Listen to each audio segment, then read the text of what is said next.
We are here at the Challenge Days, and actually for the very first time we have that jointly for two different challenges, the Come to Value Challenge and the Long Duration Energy Storage Challenge. Events like today are really nice to be at because you come back to talking to people one-to-one and discussing new ideas, and suddenly things that you had never thought about come to your mind, and then new horizons open in front of you. It brings together people from very various backgrounds, startups, companies, organizations that work together to exchange on solutions to fight and to mitigate climate change.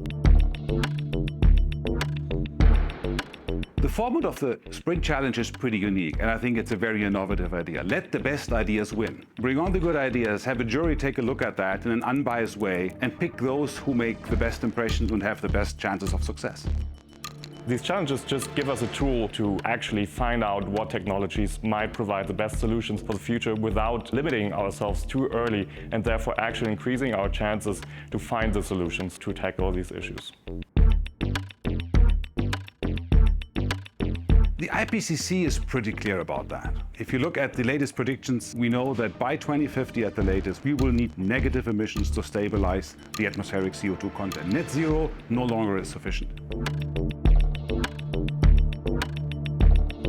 To achieve competitive costs for CO2 removal, it's actually easier if you convert the CO2 into a valuable product. That's why sequestering the CO2 and turning it into a product that the industry, for example, needs will make it much more viable to succeed.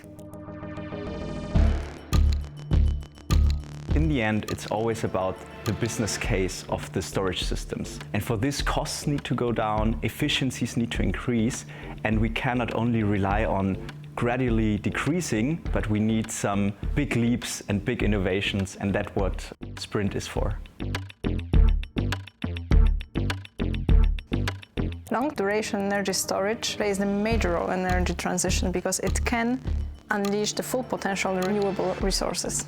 Energy storage, and especially long-term energy storage, is essential to balance the fluctuating wind and solar generation, such that we can secure the energy supply for industry and households. And this will be a major part of the energy system in the future.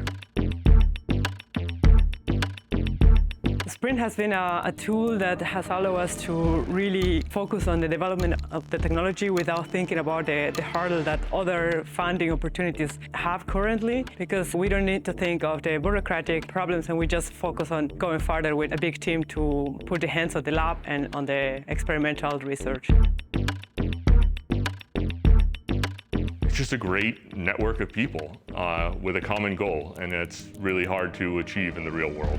I think the very unique piece about SPRIND is that they specifically tackle the challenges that are hard. There's a lot easier ways to have successful technology transfer, but SPRIND focuses on the ones that are hard, and barely anyone does that. And those entrepreneurs that tackle those hard challenges, they need special support, and SPRIND does that.